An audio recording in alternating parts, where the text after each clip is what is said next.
রূপালী পর্দার রাজা, কোটি হৃদয়ের বাদশাহ শাহরুখ খান আজ ছুঁলেন জীবনের নতুন অধ্যায়। ৬ দশক পেরিয়েও তার জাদু যেন আরও উজ্জ্বল, আরও তরতাজা। সময় বদলায়, প্রজন্ম বদলায়, কিন্তু শাহরুখ মানেই ভালোবাসা, বিশ্বাস আর এক অমর কিংবদন্তি। তাই তো শাহরুখের প্রতি ভালোবাসা এবার ছড়িয়ে পড়েছে দেশ জুড়ে।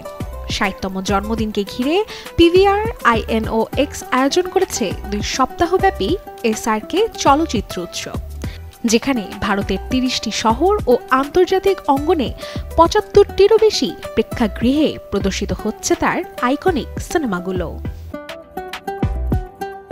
১৯৬৫ সালের এই দিনে দিল্লির এক সাধারণ মধ্যবিত্ত পরিবারে জন্ম নিয়েছিলেন এক স্বপ্নবাজ তরুণ, যার চোখে ছিল মহাকাব্যের মতো আলো। ব্যাগ ভরা স্বপ্ন নিয়ে মুম্বাই আসা সে ছেলেটি আজ বলিউডের বাদশা। আজ ২ নভেম্বর শাহরুখ খানের ৬০তম জন্মদিন। প্রতিবারই রাত ১২টা বাজতেই স্বপ্নের বাড়ি মান্নাতের সামনে হাজির হতে দেখা যায় বলিউড বাদশার অনুরাগীদের।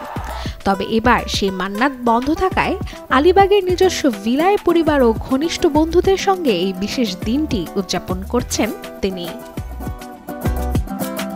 তবে জানা গেছে আজ সন্ধ্যায় মুম্বাইয়ের ব্যান্দ্রার বালগন্ধর্ব রঙ্গমন্দিরে ভক্তদের সঙ্গে দেখা করবেন শাহরুখ খান।